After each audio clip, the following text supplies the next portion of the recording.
luluklukan may cellphone mo, mabalbal na LCD yan. Yan, oh.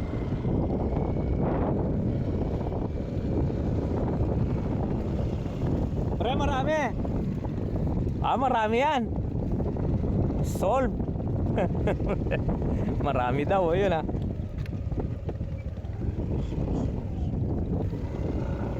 Kailangan may solve ka po, ne.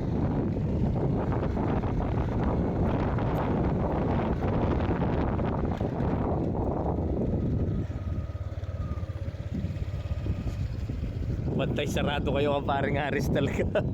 Para makasigurado yung ating asan.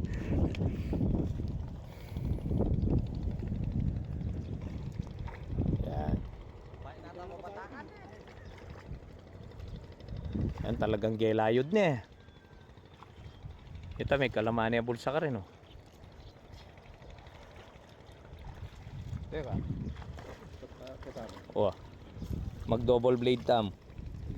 Gini. Ano may Joseph? Yan. Yun, nag-double sila. Kasi medyo mahirap pong inihilang ngayon yung pukot. Dalawa lang ang ano niyan. Bumabaon siya sa putik o kaya maraming isda lumalaban.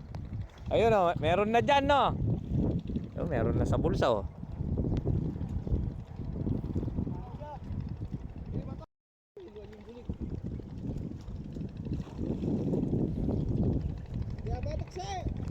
Nakasabit daw.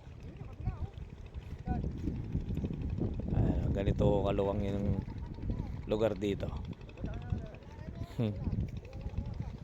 Maluluwang na fish pan yung katabi din, eh.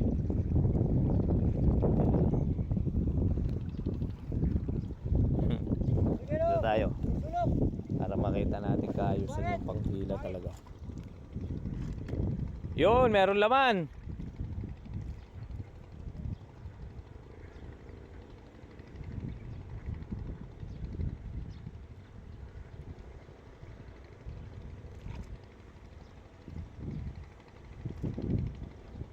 Yun, nakasabit doon, no. Yan, yun, natanggal na. Ayan na. Mukhang bumaon daw sa dami ng isda. Magandang balita yun, pre.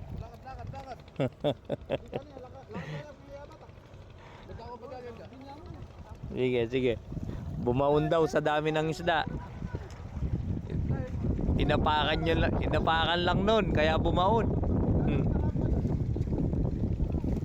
Ano? May mga, ito ang palatandaan namin dito, poultry itik yan. Oh. Kaya yan ang mga senyales pag dito sila paparada nun. Mukhang tayo lumalapit, ah. Ganun na lang. Di balde, no? Yan. O, bumubuka ka niyan, eh. Ayun, may dalag pang sumasama dyan, oh.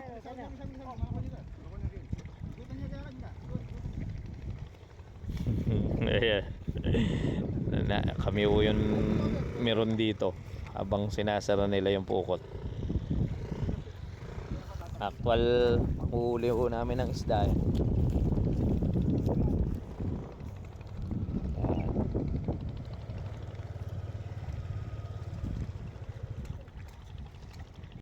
Ano, ito yung taga-huli namin na ayaw sa gilid. Gusto sa gitna. Ayan, oh. Hindi daw mahila dahil sa dami ng isdang na ipon, eh. Hello sila. Ayun, oh, yung naka-green. Bab, ayun yung naka-green, no. Ayun, oh. Ayos, nasara.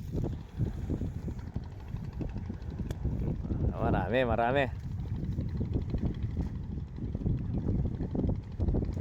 Sana marami. Natupad ang pangarap.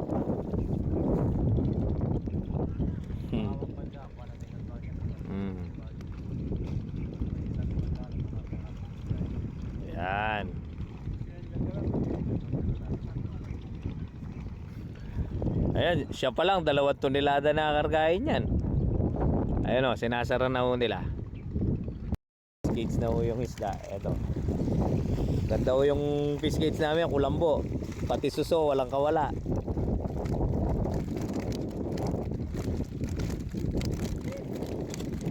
Ang kasarapan, babae pang tignan yung isda, no? O ito. Well, kahit, boy, kumakang kahit.